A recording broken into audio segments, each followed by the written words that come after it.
Hello everyone, I am Sujoy. Welcome to English for all. Learn today, lead tomorrow. Dear learners, আমরা আমাদের দৈনন্দিন জীবনে কথোপকথনের মধ্যে অনুমানের উপর ভিত্তি করে অনেক বাক্য আমরা বলে থাকি। যেমন আমার বইটি কেনার কথা আছে, আমার কলকাতায় যাওয়ার কথা ছিল, তার একটি চিঠি পাঠানোর কথা ছিল, তার সেখানে অপেক্ষা করার কথা ছিল, তার আমাকে সাহায্য করার কথা আছে। আজ আমরা শিখব কথা আছে অথবা কথা ছিল এই কথাগুলি দিয়ে ইংরেজিতে বাক্য গঠন করার সহজ পদ্ধতি।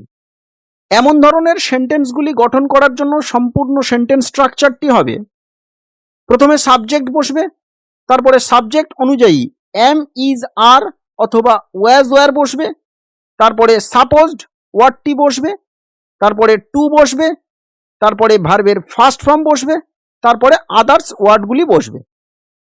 চলুন সেন্টেন্স স্ট্রাকচারটি ভালোভাবে বুঝে নিই উদাহরণের মাধ্যমে।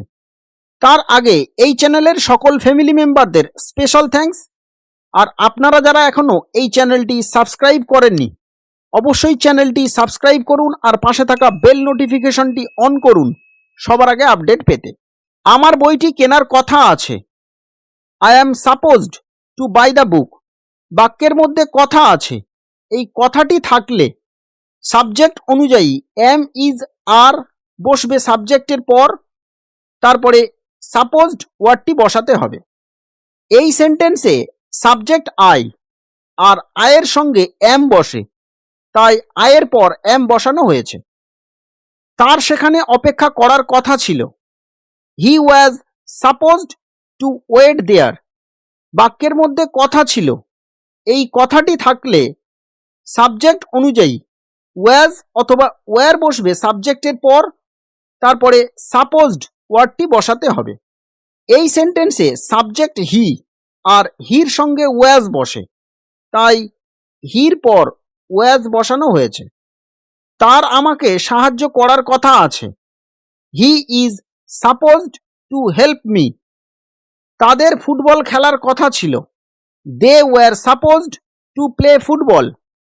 আমার বাজারে যাওয়ার কথা আছে, I am supposed to go to market.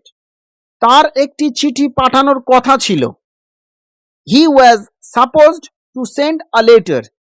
Ram ও রহিমের এই চাকরিটা পাওয়ার কথা আছে, Ram and Rahim are supposed to get this job.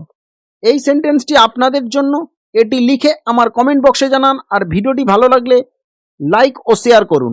Thank you for watching this video.